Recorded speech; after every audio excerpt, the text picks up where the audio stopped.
Dakota ran very far through the forest. The Sentinelese lost track of him. He ran so much that he reached the other side of the island. He dropped down on the sand, taking his last breath as the venom took full effect. He was paralyzed, unable to move, and his vision became blurred. He saw a tribe member approaching him. As they reached up to him, Dakota looked up to the skies and remembered Akash dying words, which was to trust God and believe good things will come. Dakota asked God to watch over Paku, but God had other plans for him. Then Dakota died.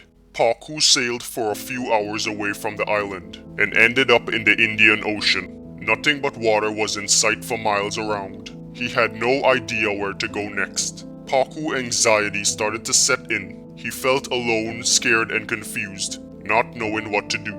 After a few minutes, the raft drifted around the sea as he lay down looking up at the skies trying to calm himself. But the emotional guilt about leaving his friend behind really got him thinking. He decided to go back into the island and save him, but he was far out at sea and had no idea where to go to reach back to the island.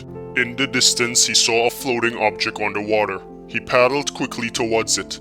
As he got closer, Paku couldn't believe what he saw. It was the boat they were in that drifted away. Paku left the raft and sought refuge inside the boat. His anxiety started to go away because he felt as if some hope came back. The fruits on the boat were rotten, so he disposed of them and drank the water inside the bottles. The raft started to drift away as night came by, and it was much harder to see, so Paku just rested for the night inside the boat. The boat started to shake up violently as Paku woke up the next morning. Big waves of water slammed into the boat. As he got up soaking wet, he saw a pack of large killer whales swimming right near the boat. These majestic creatures are not extremely threatening to humans, but they are known to attack if provoked or misunderstood. Paku grabbed the paddle and started to hit a nearby whale.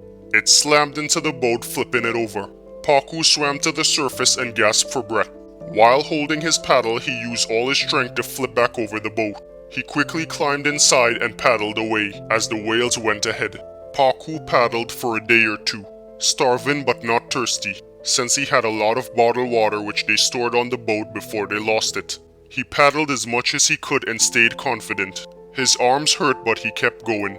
He spotted an island ahead, so he paddled towards it and pulled his boat high up onto the shoreline. It seemed to be a different beach and the coastline and forest looked different. Paku figured it was a new island, so he was about to walk in and explore. But suddenly a big rock came flying out the forest and hit Paku on his head. He got knocked out, and then a tribe member came out the forest and took his body.